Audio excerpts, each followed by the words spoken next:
Ahora con esto de que corremos un poquito la reunión, siempre se hace un poquito más larga también la finalización, pero bueno, vamos a tratar de no dormirnos, ¿eh? Gracias por la apertura, Emma, Elías, digo. El tema, tal como él dijo, vamos a recordar algunos aspectos de la reforma. Ayer se cumplieron 506 años de un movimiento religioso, político y social que revolucionó el mundo, que se conoció posteriormente como la Reforma Protestante, ¿sí? El mundo en ese momento estaba saliendo de uno de los periodos quizás más oscuros de la humanidad, lo que conocemos como la Edad Media. Se había desintegrado el Imperio Romano y muchos países comenzaron a consolidarse o reinos comenzaron a consolidarse. Se fue fraccionando el poder, aparecieron las monarquías y de distintos países el poder se fue dividiendo en distintos lugares, por distintos lugares en Europa y en Asia. Aparecieron los señores, el feudalismo, las ciudades-estado y muchas cosas que conocemos cada uno de nosotros por el tema de la historia. Y poblaciones enteras que iban migrando por distintos lugares buscando un establecimiento definitivo en distintos territorios. Políticamente esa Edad Media se caracterizó por luchas religiosas fundamentalmente entre católicos o cristianos, vamos a decir así, y musulmanes. Durante muchos años las cruzadas a Israel y las guerras contra los musulmanes en la zona de España para liberar lo que se llamó la Tierra Santa del dominio musulmán, pero tanto en España como en aquellos lugares vamos a encontrar todavía muchos restos de la cultura musulmana, ¿sí? Pero ese tiempo fue un tiempo de mucha oscuridad. Y en ese periodo la Iglesia Católica Romana, con su cabeza en el papado en Roma, había adquirido un poder absoluto mucho más grande que incluso los países.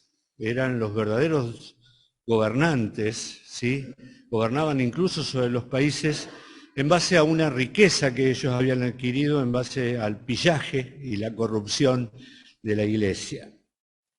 Quizás hoy, después de estos 500 años, no nos damos cuenta nosotros de los acontecimientos tan importantes que ocurrieron en ese momento, que marcaron la historia de la Iglesia.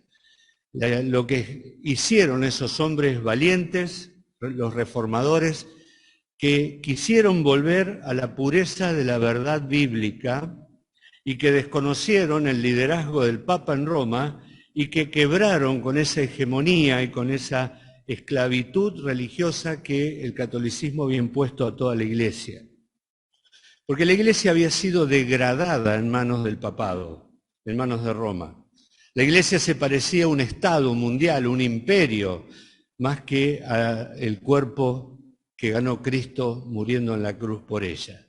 ¿Sí? Ellos habían conseguido un poder absoluto, el hombre este era el gobernante prácticamente de gran parte del mundo y lo hacían por el poder económico y el poder militar que ellos habían adquirido.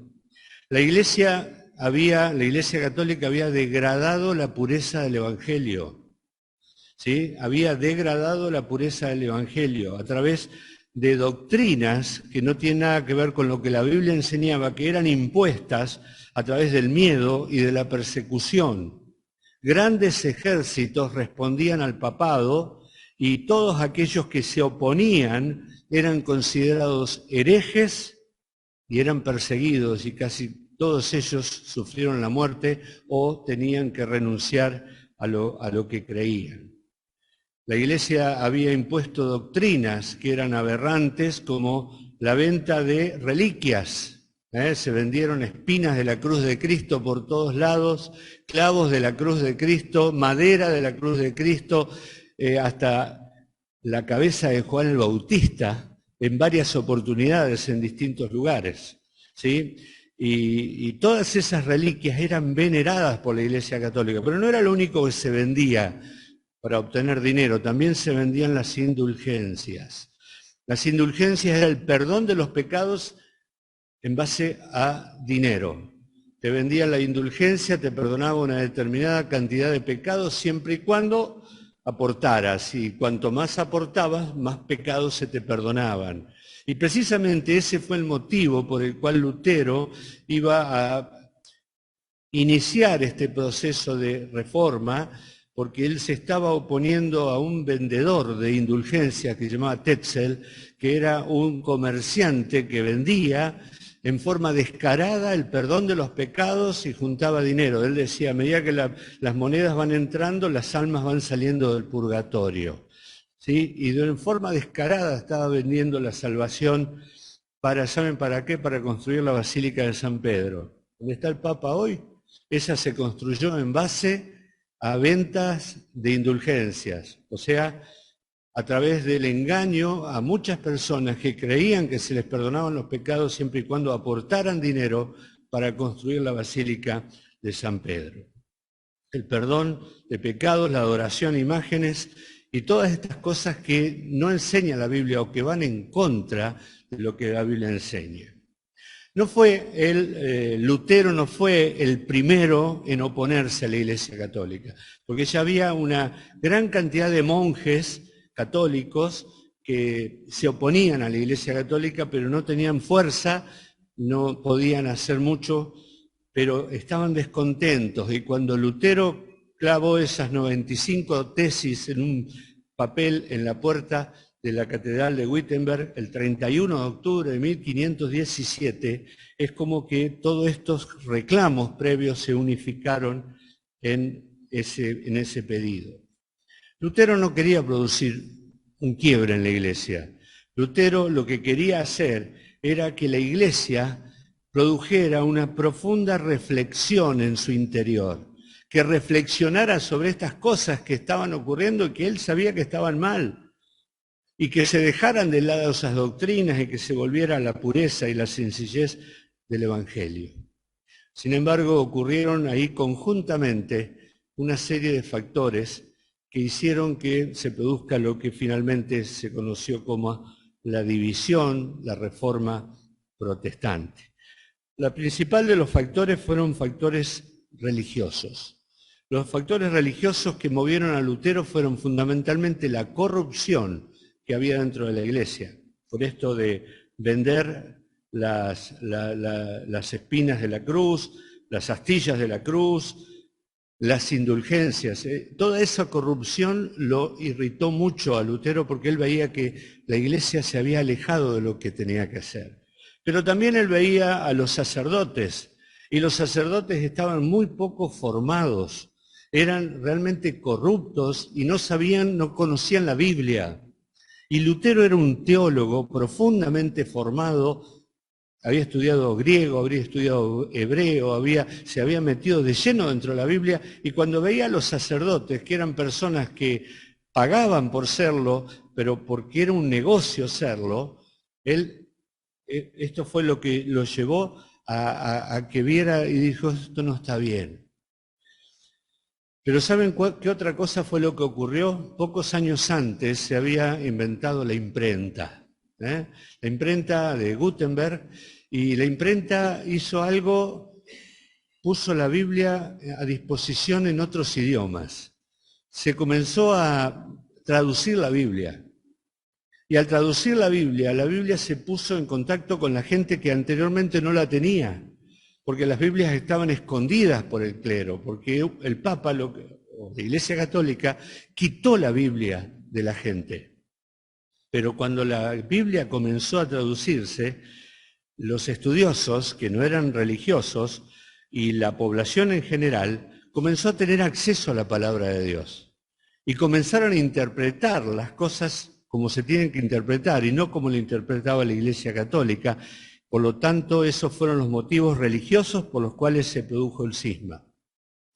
Pero también había otros motivos políticos, porque los gobernantes de los países sentían la competencia de Roma y querían sacarse de encima a Roma por una cuestión de poderes. Y los burgueses que estaban comenzando a hacer sus propios negocios sentían que la Iglesia era un freno para sus negocios. Todo esto confluyó a que cuando Lutero hace esa presentación, allí el 31 de octubre del año 1517, 1507, 17, perdón, todos estos factores hicieron que ese movimiento sea irreversible. La Iglesia Católica al principio no le dio bolilla a Lutero. Ya se va a pasar. Y de pronto se dio cuenta de que se estaba armando algo muy grande y tuvo que iniciar algo que en el Concilio de Trento se llamó la Contrarreforma. ¿Sí? A partir de este momento hubieron muchas luchas, muchas guerras, las guerras santas, los determinados monarcas que estaban con Lutero y otros que estaban con el Papa. Y muchísimas personas murieron, ¿sí?, por estas confrontaciones que ocurrieron una vez que este movimiento comenzó. Cuando Lutero clava las 95 tesis en la puerta de la catedral, gracias a la imprenta, a las 2 semanas ya toda Alemania la tenía. Y a los 2 meses toda Europa tenía una copia de las 95 tesis de Lutero. Y eso hizo que rápidamente se difundieran.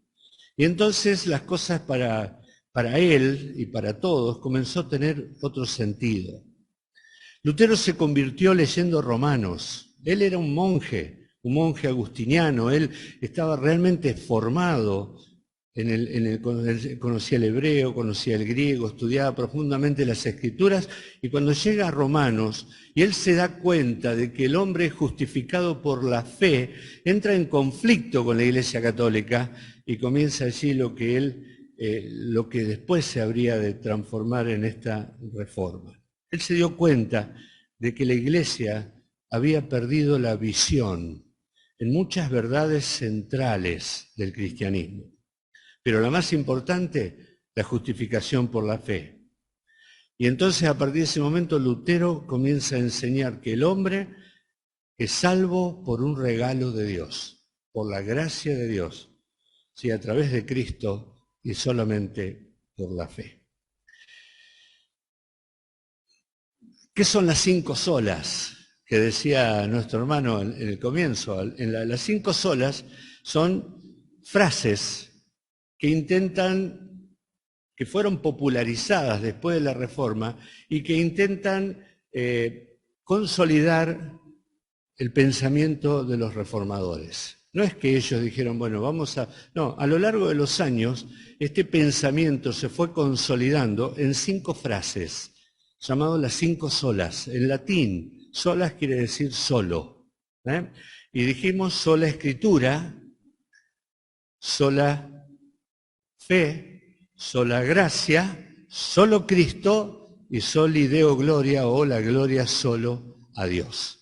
Estas muy rápidamente, les prometo, vamos a considerar, porque quiero que al final cada uno de nosotros también entienda la valentía de estos hombres al producir esto, y que ese legado que ellos nos dejaron a nosotros también debemos continuarlo. ¿Sí? Hoy es mucho más sencillo para nosotros entender, pero ellos vivían inmersos dentro de una estructura eclesiástica completamente cerrada, y haber descubierto estas cosas y haberlos llevado a lo que hoy nosotros tenemos es realmente un logro que solamente un movimiento del Espíritu Santo pudo haberlo hecho. ¿Sí? Como la misma Biblia lo dice, y lo vamos a estudiar seguramente con las cartas de Apocalipsis, hay una de las cartas que representa este periodo de la historia, que es cuando salen, creo que es Esmirna, los que salen, los que se abren de la iglesia tradicional. Sola escritura, la primera, y esta es la más importante quizás de todas. ¿Cuál es la base de nuestra fe? ¿Cuál es la norma de fe del cristianismo? Porque ¿saben qué enseña la Iglesia Católica? La Iglesia Católica enseña que la fe cristiana se basa en 3 cosas. ¿Sí? Una, el magisterio de la Iglesia. Otro, las tradiciones. Y tercero, la Biblia. Y que las 3 son igual de importantes. Y que cuando la Biblia dice algo tiene que ser interpretado por el magisterio de la Iglesia. Y que nadie puede enseñar algo que la Iglesia no enseña.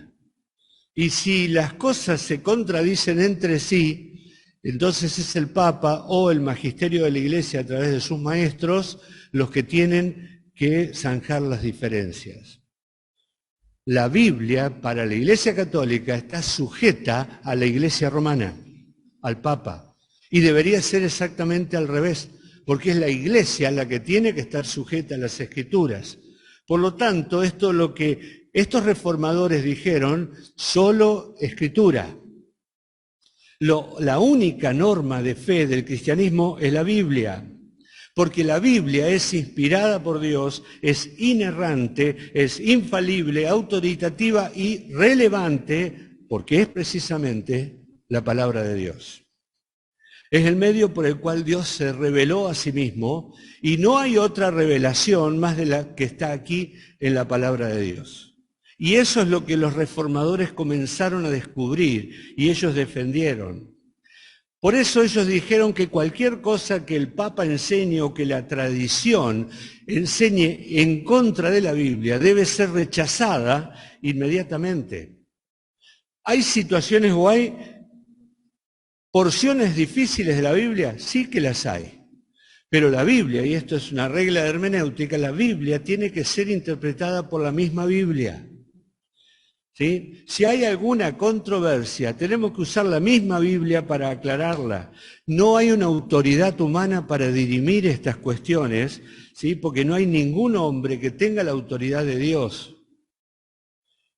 No hay ningún hombre que sea la única voz autorizada de Dios, sino porque eso significaría que la Biblia tiene errores y requiere de interpretaciones humanas. Solo Escritura trajo como consecuencia la traducción de la Biblia a todas las lenguas que hay en el mundo, o casi todas. ¿Sí? ¿Por qué? Porque la Biblia se puso a disposición de las personas.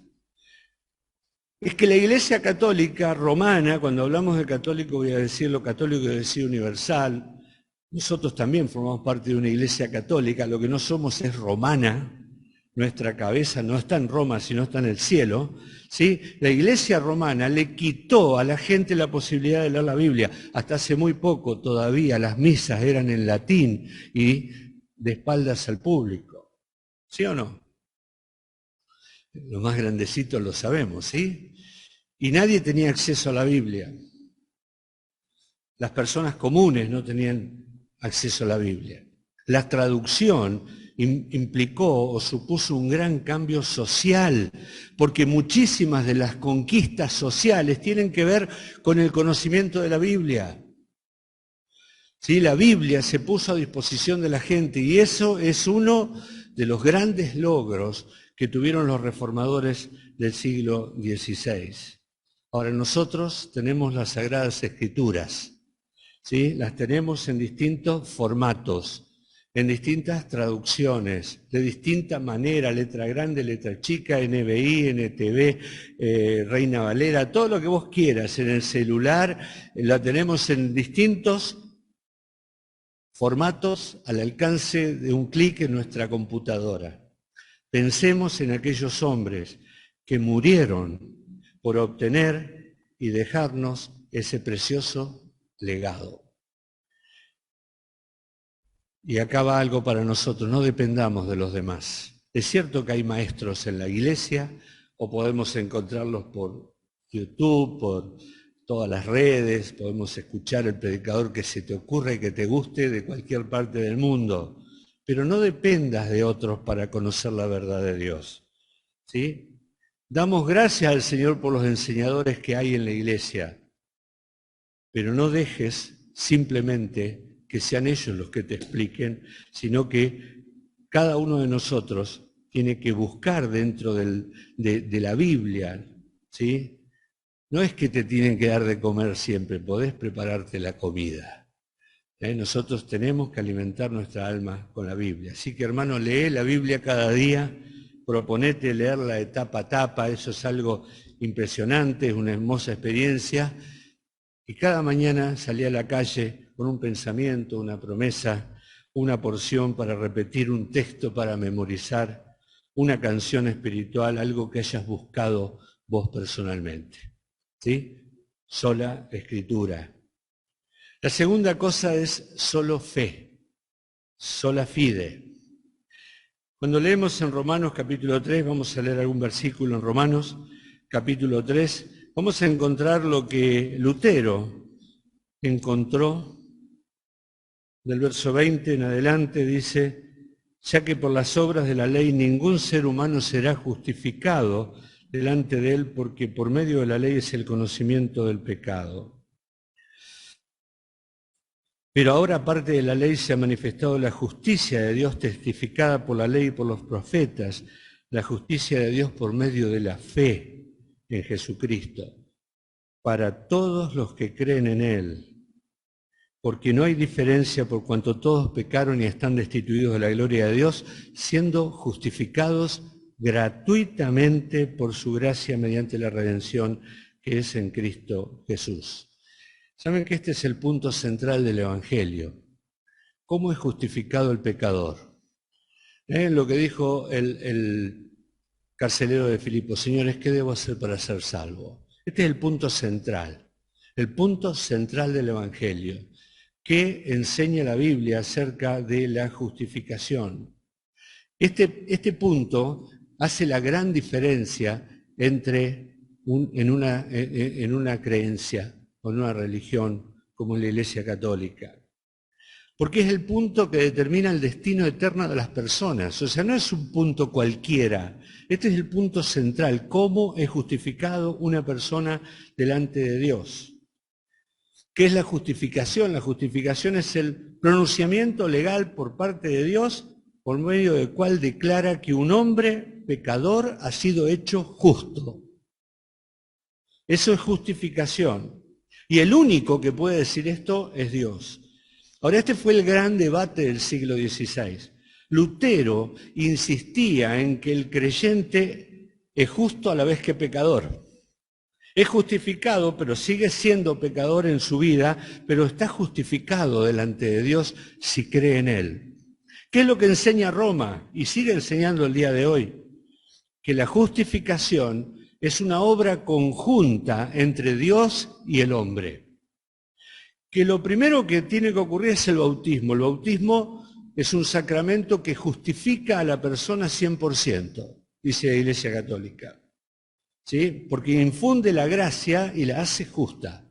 Un bebé de un mes, de 15 días, 30 días, 40 días, que recibe el bautismo es justificado, según la Iglesia Católica, o el hombre que se bautiza, el joven que se bautiza, es justificado, ¿sí? De tal manera que si muere en ese momento va al cielo. Es el único estado en el que puede ir al cielo directamente, que se muere ni bien es bautizado. Porque a partir de ese momento, una vez que es bautizado, el hombre tiene que empezar a cooperar con Dios para su salvación. Porque lo que ocurre es que la justificación, según la Iglesia Católica, se pierde con el pecado. ¿Sí? Entonces, si la persona peca después de haberse bautizado, necesita nuevamente algo para volverlo a un estado en que pueda entrar al cielo, o al menos llegar al purgatorio. Y entonces aparece allí otra de los sacramentos, que es la penitencia. El hombre ahora tiene que hacer cosas para volver a ese estado de gracia. Y empieza a cooperar con Dios. Dios te justificó.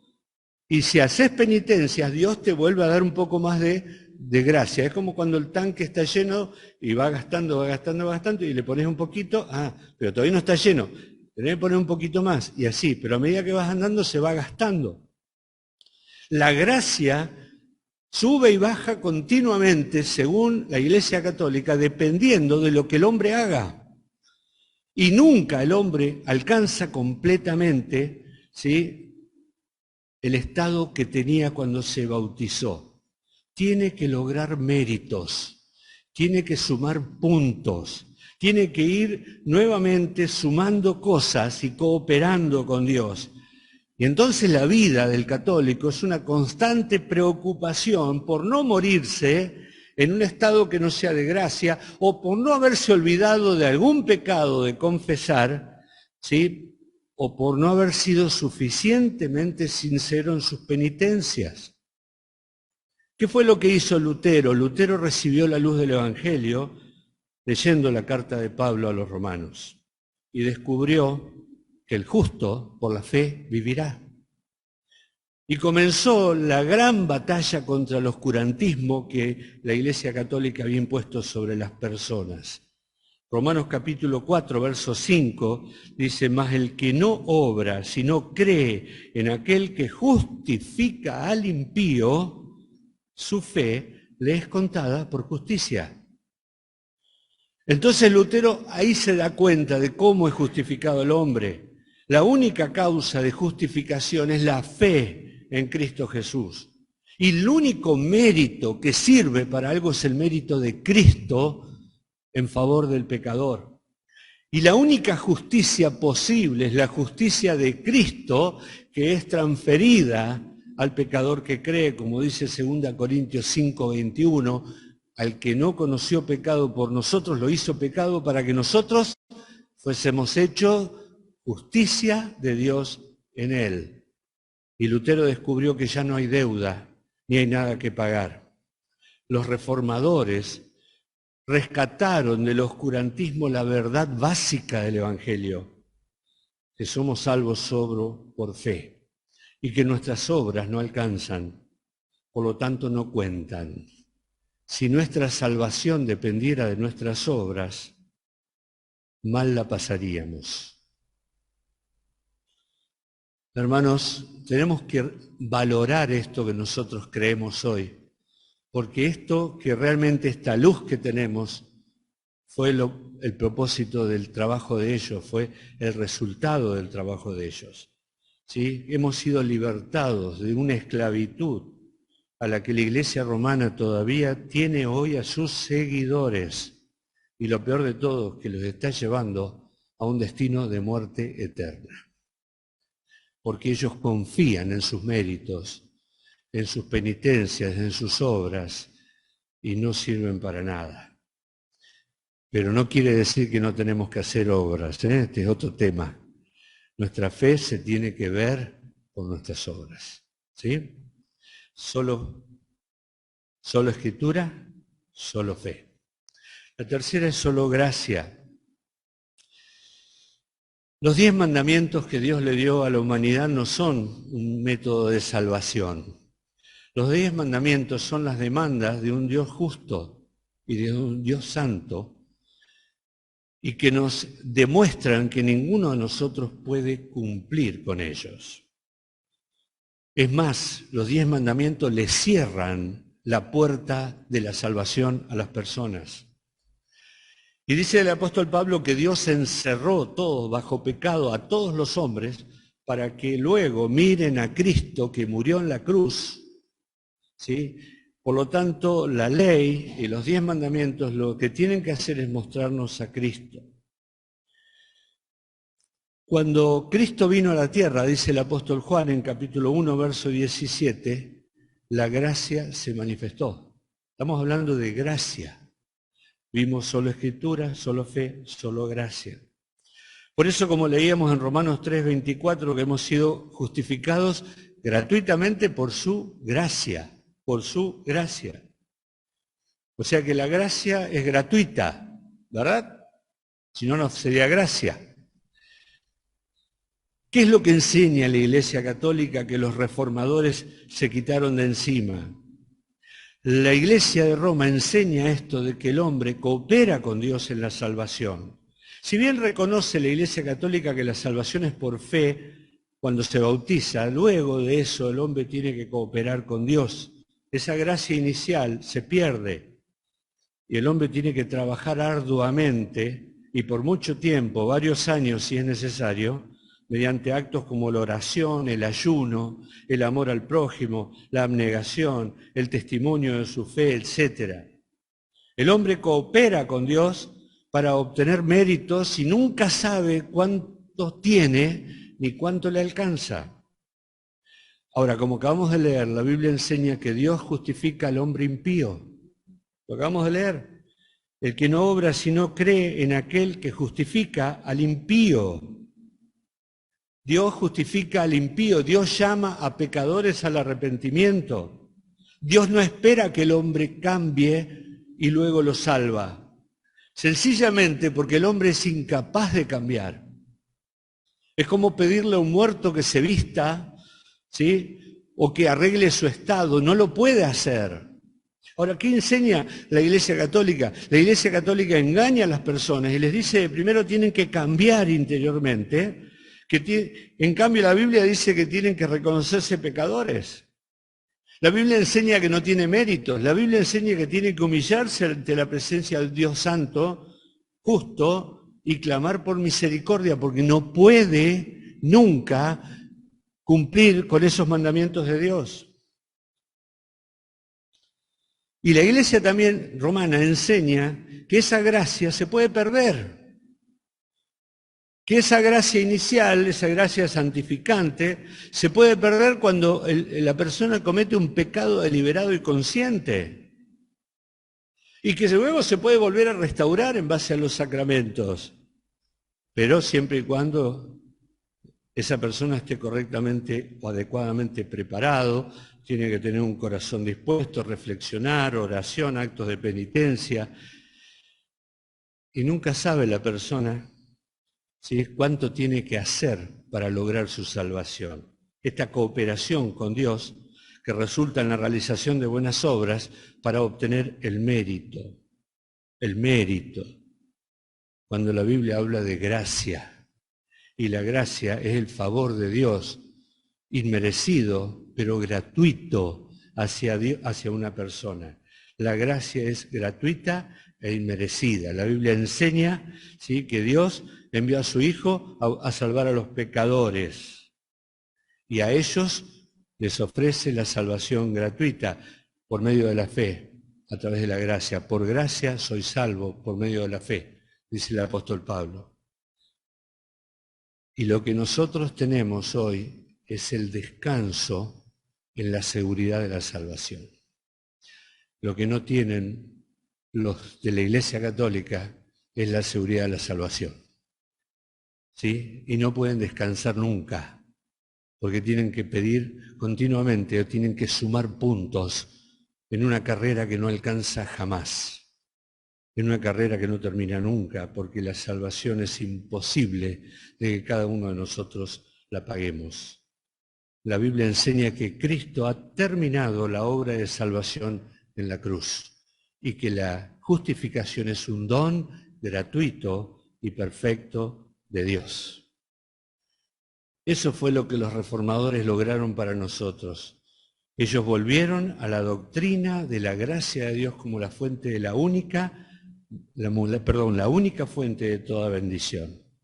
Que cada día podamos disfrutar de ese tremendo descanso que nosotros tenemos por estar en Cristo, esa tranquilidad, ¿sí?, que no tenemos que hacer cosas para ser salvos, no tenemos que pagar, y que todos los beneficios de la obra de Cristo están disponibles para nosotros como un regalo precioso e invaluable, pero un regalo sin costo para nosotros porque todo lo pagó Cristo, asegurándonos que ni aun todas las fuerzas del infierno van a impedir que nosotros un día estemos en el cielo. Algo que los católicos no pueden decir. Sola Escritura, sola fe, sola gracia. El cuarto es solo Cristo. La Reforma hizo un llamado a la Iglesia a regresar a la fe en Cristo como el único mediador entre Dios y el hombre. La Iglesia romana enseña que hay un purgatorio y que las almas que son detenidas allí son ayudadas por las oraciones intercesoras de los feligreses, que los santos deben ser invocados y venerados y que sus reliquias deberán ser veneradas. Los reformadores nos enseñaron que la salvación es solamente a través de la obra de Cristo. La Iglesia Católica Romana ha elevado a una posición a ciertos hombres que por héroes de la fe, sin ninguna duda, que ya murieron y los llevaron a la categoría de santos. Creo que dentro de poco va a haber una santa argentina, ¿verdad? O algo por el estilo. Bien. Estos santos dice que tienen tanta virtud y tanto mérito que estando en el cielo pueden colaborar con los otros que todavía están en la tierra. Entonces hay que orar a ellos para que sus méritos alcancen también para los que están aquí o los que están en el purgatorio. Entonces los católicos tienen que pedirle a los santos, lo mismo que le piden a María, que intercedan ante Dios por ellos. Porque dice la Iglesia Católica, y esto es literal, hay muchas cosas que Dios no otorga sin un mediador o intercesor. ¿Sí? ¿Es así? Sí, pero Cristo es el único mediador. La Iglesia Católica no se conformó con esto de los santos y fue por mucho más. Y vamos a María, ¿no? Y sin entrar mucho dentro de la mariología católica, María comenzó a ser elevada dentro de la liturgia romana y se le otorgaron títulos, honores, funciones y atributos que solo le corresponden a Dios. María fue elevada a la posición superior de ser humano y le dieron una función al lado de la Trinidad, hasta ese punto. Porque dice que cuando María acepta ser la madre de Jesús en la Anunciación, cuando María dice hágase conforme a tu voluntad, ella al aceptar participa junto con Cristo en la obra que él iba a realizar, colabora con Cristo. Y que cuando entrega a su hijo en la cruz, ella tiene dolores redentores, como los de Cristo, porque ella es la madre de Cristo, y si su hijo está sufriendo, ella está sufriendo, entonces María pasa a ser co-redentora de la humanidad. María al lado de Jesús redimiendo a la humanidad, pero no alcanza solamente con eso, porque también la colocan en intercesora y mediadora entre los hombres y Cristo, porque es la madre. Y Cristo hace caso a su madre, como, ¿se acuerdan lo que veíamos hace poco en las bodas de Caná? Hagan todo lo que él dijera. Y entonces, si es la madre de Jesús, tiene esa posición de intermediaria y puede pedir cosas a Jesús en beneficio nuestro. Pero no alcanza con eso. También se la adora a María. Y todos ustedes, o alguno de ustedes, conoce o habrá usado el rosario, ¿verdad? El rosario es una 5 serie de 10 bolitas chiquitas y una más grande. Y se van pasando y cada una de las chiquitas es un Ave María, ¿no? ¿Se acuerdan lo que dice la Ave María? Dios te salve María, llena eres de gracia, el Señor es contigo, bendita tú entre todas las mujeres, bendito el fruto de tu vientre Jesús, Santa María, Madre de Dios, ruega por nosotros los pecadores, ahora y en la hora de nuestra muerte. Amén. 10 veces y una bolita grande, el Padre Nuestro. ¿Sí? La adoración a María. O sea que nosotros como pecadores, según la Iglesia Católica, tenemos que orar a María para que ella interceda ante el Hijo, para que seamos aceptados en base, en primer lugar, a los méritos de ella como corredentora de la humanidad, que nos libró de la maldición del Edén, y en función de ser la madre de Jesús. Por lo que los pedidos de María tienen mayor autoridad y el Hijo tiene la obligación de responder a los pedidos de María y puede persuadir a Dios de que haga lo que nosotros estamos pidiendo. O sea que María ya no es una simple mujer, está fuera de los pecadores, ¿sí? Después está la Inmaculada Concepción y todo lo demás que aparecieron a lo largo de todos estos años. Aparte de la Inmaculada Concepción, de ser la Madre de Dios, corredentora, ascensión al cielo sin ver corrupción, reina del cielo, reina de la tierra, mediadora de todas las gracias. ¿Qué descubrieron los reformadores? Que hay un solo Dios, lo dice la Biblia, que hay un solo Salvador, que hay un solo mediador entre Dios y los hombres, que hay un solo objeto de adoración, que es Dios. Y que todos los creyentes tenemos acceso al Padre sin necesidad de ir por María o por ningún santo. Eso es lo que ellos defendieron. Eso es por lo que ellos murieron. Nosotros también somos santos. No solamente San Agustín, San esto, San lo otro, San Pedro, no, nosotros también somos santos. Y nosotros tenemos acceso al Padre a través del Señor Jesucristo. No hay una clase especial de cristianos que al morir producen favores para los vivos. Cuando muramos, seremos justificados o seremos glorificados, por Dios, y tendremos una santidad perfecta. La quinta sola, y con esto termino, trataré de no pasar de las 10, es Soli Deo Gloria. La gloria solo para Dios. Y esto era algo que ellos repetían continuamente, los reformadores. Tenían un lema que era hablar de Soli Deo Gloria. Esto es, nosotros no tenemos crédito alguno en nuestra salvación. Dios fue el que cambió nuestros corazones para que pudiéramos responder al Evangelio. Dios nos escoge, Dios nos regenera, Dios nos da la fe, Dios produce el arrepentimiento, Dios nos preserva y Dios nos glorifica. ¿A quién le tenemos que dar la gloria? Gloria a quien se la merece, a Dios. Dios desde la eternidad, desde su propio y santo consejo, Él ordenó en forma libre, inalterable, soberana y predeterminó lo que iba a suceder. Nuestra salvación ha sido la obra única y exclusiva de Dios, y nosotros no hicimos nada que valiera la pena. ¿De quién fue la iniciativa de nuestra salvación? Pablo, escribiendo a los Efesios, dice, pero Dios, que es rico en misericordia, por su gran amor con que nos amó, aun estando nosotros muertos en nuestros delitos y pecados, nos dio vida juntamente con Cristo. ¿Quién nos salvó? Dios nos salvó. No se trata de que nosotros estábamos enfermos y viene el médico, nos da la pastillita y abrimos la boca y tomamos la pastillita y la tragamos. Ahí estaríamos colaborando con Dios. Yo abro la boca, Él pone la pastillita, yo la trago. Se trata de un hombre que está muerto. Y Dios se acerca a un muerto y le da vida. La gloria es de Dios. No solamente en el inicio de mi salvación, sino en la consumación final de mi salvación.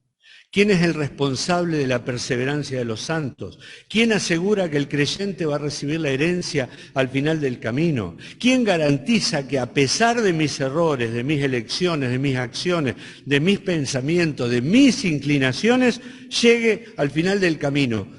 ¿Quién me garantiza? Si dependiera de mis fuerzas, yo no llegaría.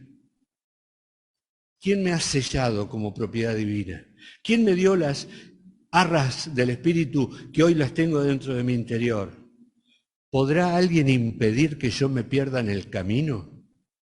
¿O recibiré yo lo prometido al final del camino? ¿Hay algo o alguien que me pueda apartar del amor de Dios?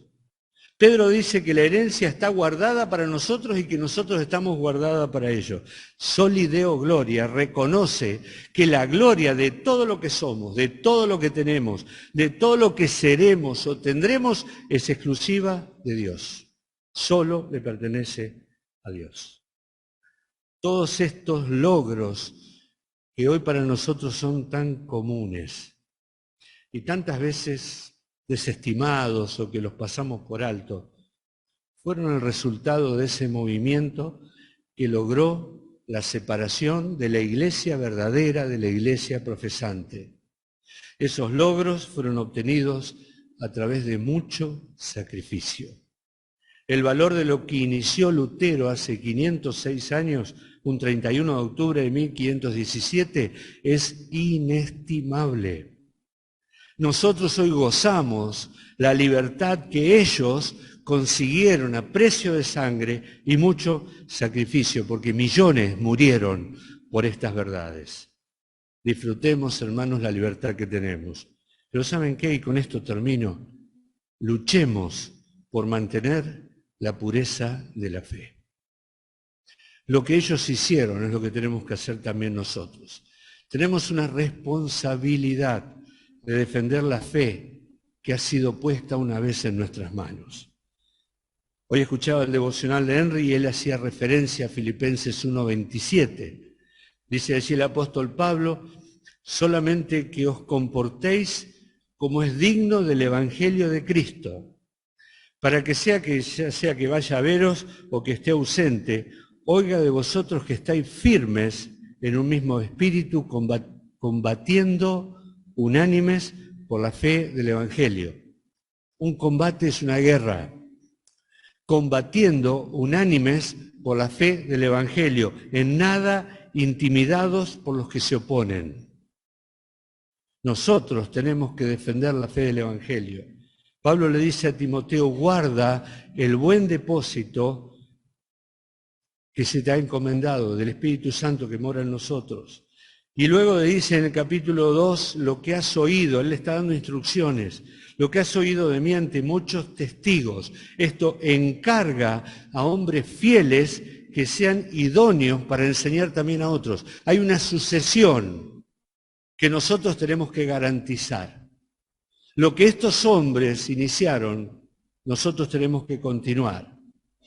Y Judas en su carta dice, amados, por la gran solicitud que tenía de escribirles acerca de nuestra común salvación, me ha sido necesario escribirles exhortándoles que contiendan ardientemente por la fe que ha sido una vez dada a los santos. Contiendan, luchen.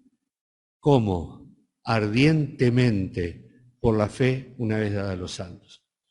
Así que, hermanos, sí, ya termino, que el ejemplo de estos santos varones nos dé valor para continuar con su legado.